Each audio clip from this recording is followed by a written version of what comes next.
Folk music's queen was Joan Baez. Bob Dylan was the unknown folk singer she brought to light. They were the king and queen of the counterculture in the 1960s and became the faces of a whole generation.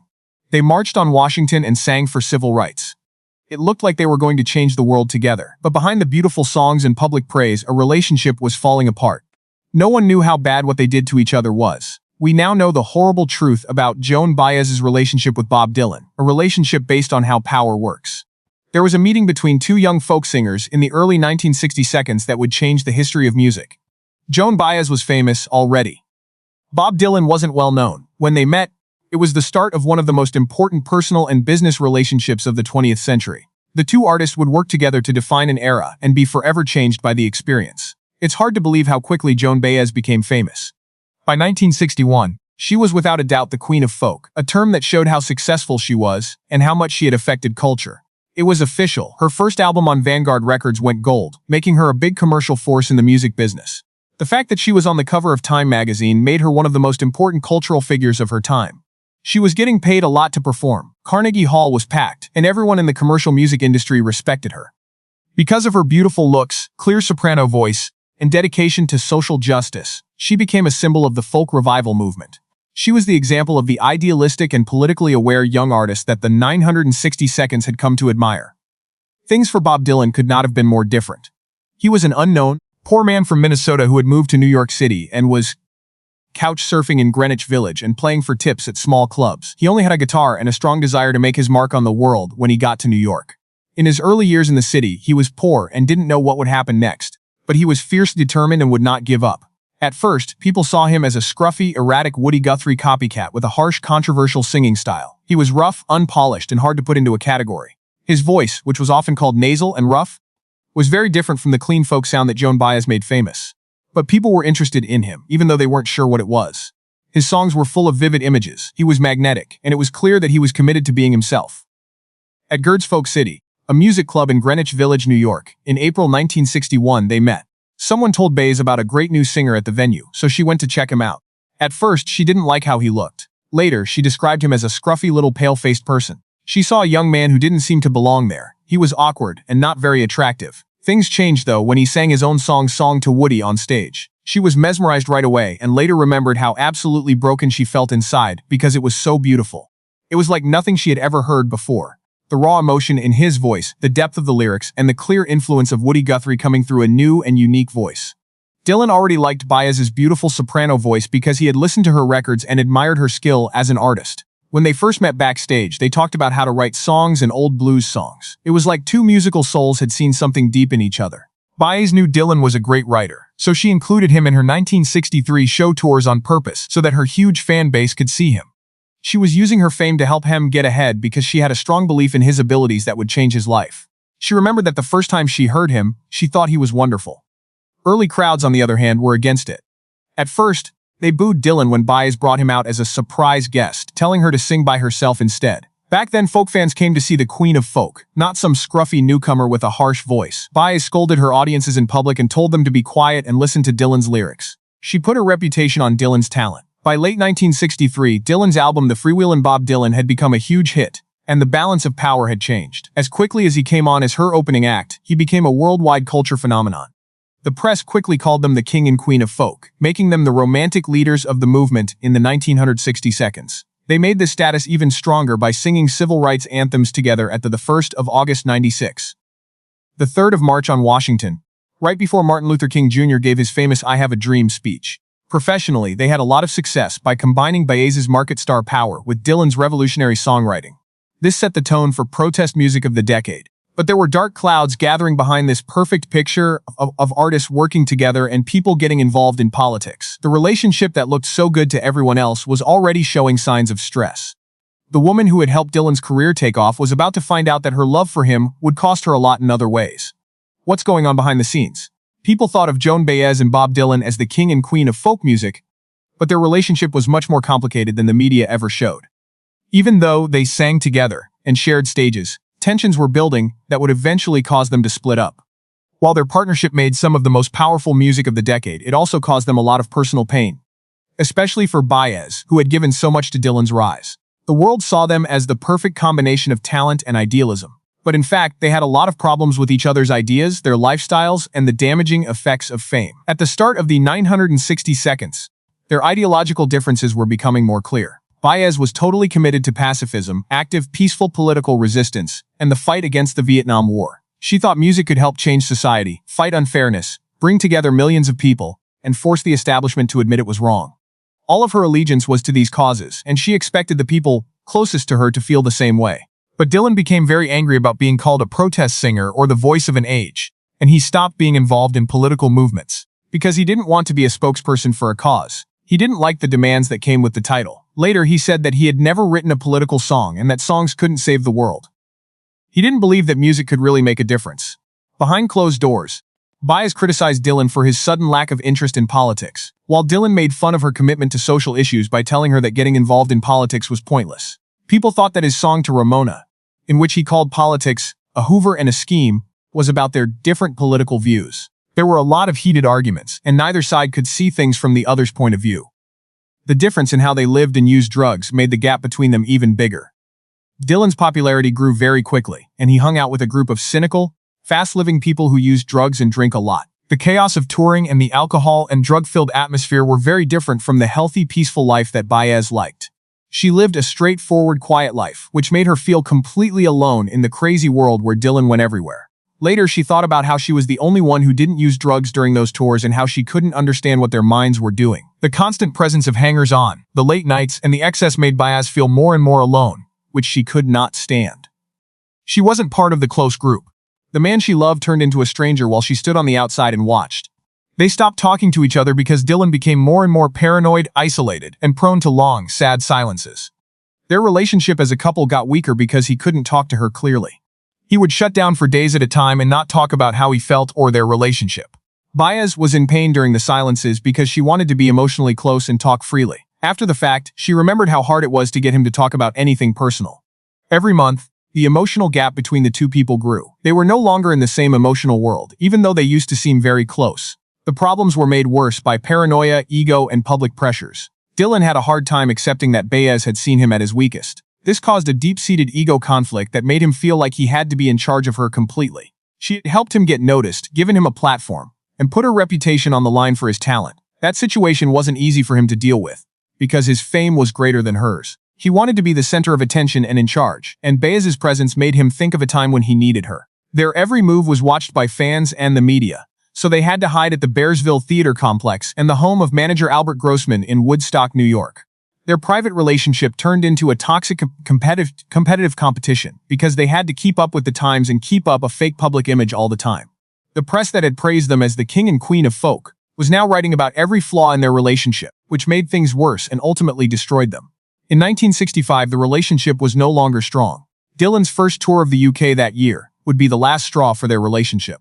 It would break down the unique mix of creative respect and personal love that had made their relationship special. The movie Don't Look Back shows how the couple's interactions became colder over time, showing that they were already emotionally distant even though they were on tour together. Behind the scenes, the darkness had gotten too thick, and the love that had seemed so strong before was about to fall apart. The 1965 tour of the UK and feeling emotionally cold. In the spring of 1965, Bob Dylan asked Joan Baez to go on his much-anticipated tour of England with him. Baez knew what to expect when she was invited. She thought that they would sing their usual duets, see the trip as a shared adventure, and get back to the shared stage dynamic that had made their relationship unique in America. She eagerly accepted the offer, looking forward to a time when they could work together on art and get to know each other better. Dylan's plan to go to England, share stages, and make music with him seemed like a natural continuation of the partnership that had shaped both of their careers. Not a single thing made her think that the tour would turn out to be one of the worst things in her life.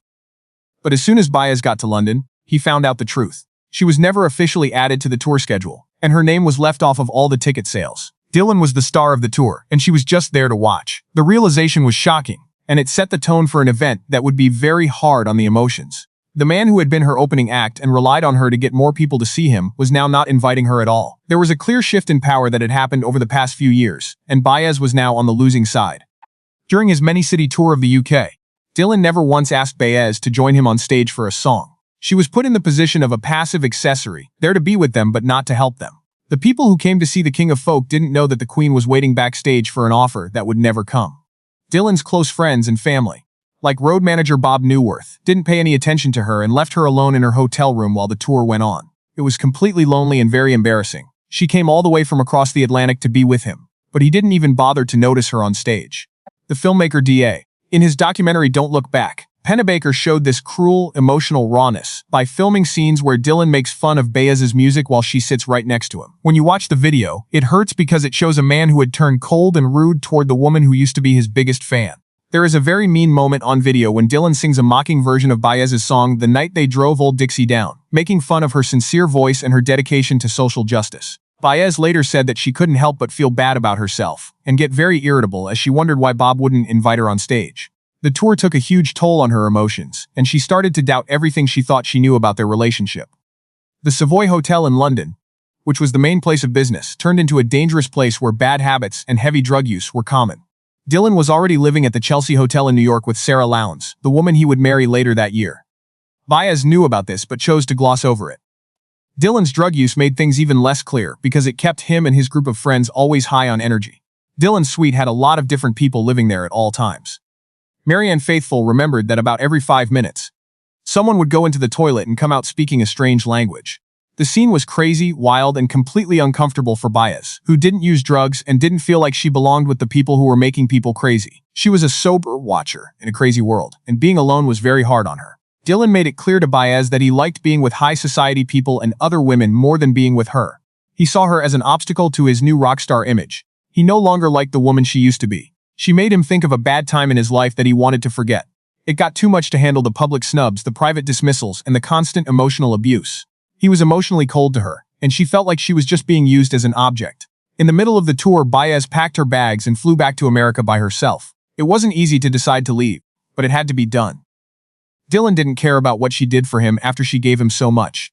The tour killed their relationship because it took away the special mix of professional respect and personal love that had made their bond special. The woman who had helped Dylan get his start in show business was now thrown away, leaving Dylan to wonder what went wrong. She had faith in him when no one else did, put her name on his skills, and loved him deeply in a way that he could not return. Though it hurt her, the event made her more aware of things that would remain with her for the rest of her life. Things were not going to get better. Soon, a secret betrayal would come to light. It would confirm Baez's worst fears about the man she loved, and it would finally give her the strength to leave him for good. The dark lie and the wedding. Joan Baez had already been through a lot during her 1965 tour of the UK. She went across the Atlantic hoping to share stages and make music with the man she loved, but he ignored her, made fun of her, and then threw her away. When she got back to America, she was sad and alone, but the worst was yet to come. In 1964 and 1965, Dylan had complicated romantic and professional relationships with both Baez and Lowndes. At the same time, he was quietly living a double life with model Sarah Lowndes. Dylan made sure that Lowndes was completely hidden from the folk music scene so that Baez and the public would not know she existed. The division into sections was planned and thought out. He was able to keep his relationship with Baez public while building a life with another woman behind closed doors. Dylan had completely lied to the woman who had given him so much of herself. She had no idea that she was being stupid. Just a few months after Baez left London, on the 22nd of November, 1965, Bob Dylan married Sarah Lowndes in secret in a small, low-key civil wedding. The wedding was only told to a very small group of people, including manager Albert Grossman. There was no news about the ceremony in the press, or among his closest musical friends. Reporters asked Dylan about his marriage for months after it happened, but he denied it all, saying that he was still a free man. The king of folk had secretly married his queen, and no one in the royal family knew about it. Baez found out about the marriage through friends they both had in Greenwich Village. These friends also told her that Lowndes was already pregnant with Dylan's child. The terrible news came as a shock. In her autobiography, And a Voice to Sing With, which came out in 1987, Baez wrote about how emotionally shocking it was to find out that Dylan had been lying about being emotionally available during the end of their relationship. She was waiting for him and hoped he would come back to her. She thought that they were really connected, and that the love they had was real. He had moved on though, long before she was ready to accept it. The hidden marriage was a planned act of betrayal that made Baez feel like she was thrown away and used. She used her fame, her heart, and her position to help Dylan. He took everything she had to offer and married someone else without telling her. It made her feel deeply betrayed, and it changed how she saw their whole relationship. Afterward, she wrote that the fact that he was married to Sarah Lowndes and had 4 children with her told her everything she needed to know. She thought about how different the future looked and how she had to give up any hopes of living with him. When Baez found out about the marriage, it changed everything. She had been waiting for Dylan for years, because she thought their relationship was special, but when he betrayed her, She had to face the truth about their relationship. He had used her, thrown her away, and moved on without seeing her again. Being honest about it hurt, but it helped her see things clearly enough to let go. The last treachery was the secret wedding. It was the end of their relationship for good. The hurt caused by the deception was terrible. Baez had a hard time making sense of what had happened and how someone she loved so much could be so mean to her. But she got stronger over time and was able to move on. She used her music to deal with her pain and heal. She used her broken heart as inspiration for her work, turning her pain into art. Any Day, her 1968 album, her love for the man who broke her heart was very complicated, as shown by the Dylan covers she had in her room. Once she thought about it, she had to accept that he had moved on to something else. The secret marriage was the last lie they told each other, and it set the stage for a long and difficult time after they broke up. Rolling Thunder, Musical Battle, and the end of the fallouts. The end of Joan Baez and Bob Dylan's relationship did not mean the end of their complicated friendship. Over the next few years, their personal and artistic conflicts showed up in song lyrics, on tour, and in public arguments. What used to be a partnership based on mutual respect and shared stages turned into a battleground of different stories and unresolved problems. Both artists turned their painful experiences into public art through their music, which helped them deal with the pain and stand up for their stories of the truth. Music critics think that Dylan's songs like To Ramona and Visions of Johanna were criticisms of Baez's strict political morals and how they didn't fit with Dylan's own. Dylan wrote To Ramona when he was moving away from his folk roots. The song is about two lovers who are going in different directions. Dylan's lyrics about politics being a waste of time and money in the song are a direct attack on Baez's political activism. He also talked about Baez when he said that Madonna still hadn't shown up, which was a reference to her nickname, the Barefoot Madonna. The words made it clear that they didn't agree with the political idealism that had once shaped their relationship, and they hurt a lot. In 1975, Baez responded with her most famous song, Diamonds and Rust, which was a clear expression of how she still felt about Dylan. The song, which is a masterful mix of sorrow, anger, and lingering love, is one of her most famous pieces. The lyrics talk about very specific events in history, a late-night call from Dylan from a phone booth in the Midwest, his harsh criticism that her poetry was bad, and memories of their stay in a bad hotel over Washington Square. She sings that she will buy him cufflinks and asks him where he is coming from, which is a booth in the Midwest. The specifics of the details give the song an honesty that anyone who has been through a painful breakup can relate to. It was a top 40 hit and is still thought to be one of her best songs, showing how she could use her own pain to make powerful art. 10 years after their painful breakup, Dylan called Baez out of the blue and asked her to join his traveling theater show, the Rolling Thunder Revue. The invite came as a surprise, and Baez said yes, thinking that the past had helped heal some of the wounds between them. Baez went out every night to see Dylan play on his first tour in 1975. It was fun and pretty, with scarves and flowers. In his documentary Rolling Thunder Revue, Martin Scorsese shows old videos of them interacting, showing that there was still tension between them. In one scene, Dylan says that if Baez hadn't married David Harris, they might have stayed together. Baez shoots him down by reminding him that he married Sarah Lowndes first in secret. It was caught on camera, an honest moment of unresolved conflict that showed how painful the wound was still. Dylan and Baez agreed to go on a summer tour of Europe together in 1984. To sell stadium tickets, promoters used Baez's name and image a lot, offering equal billing and nightly closing duets. The tour was meant to bring the two ex-lovers back together by giving them a chance to perform on stage and make music together again. But things were very different in real life. Dylan's management systematically pushed Baez down the billing, cut her stage time, and suddenly canceled the duets that had been planned once the tour started. Before the invite ended, they had only played together a few times. The corporate sabotage was a bitter reminder of how their relationship had always been based on power. In Copenhagen, Baez quit the tour. She kissed Dylan on the sweaty face and left. They cut all ties between themselves, and it is said that they haven't talked or met in person since that year. In the 2009 PBS American Masters documentary Joan Baez, How Sweet the Sound, Dylan said sorry in public for the first time in a long time. He told her he felt terrible about how he treated her and admitted that he did it to keep her safe from the crazy attention he was getting. He truly felt sorry for what he had done and understood that he had hurt her in ways that could never be fixed. After many years, Joan Baez spent weeks painting a picture of Dylan as a young man while listening to old records for her 2023 documentary Joan Baez, I Am a Noise. As a way to finally deal with the years of pain and anger, making art became a form of healing. She told Mojo magazine that when she played his music, any anger she had went away. She wrote him a letter saying she was no longer angry with him. This ended their troubled history on a peaceful, independent note. She told him that the forgiveness she was giving was for herself, not for him. She had to let go of the weight that had been on her for so long. It's the story of two great artists, Joan Baez and Bob Dylan, who met at a turning point in history, changed each other's lives, and then went their different ways. Their relationship was full of love, pain, deception, and finally forgiveness. Their music, both when they were together and when they were apart, shows how art can turn personal pain into something that affects everyone. Remember to like and subscribe to our channel if you like this video so you can see more.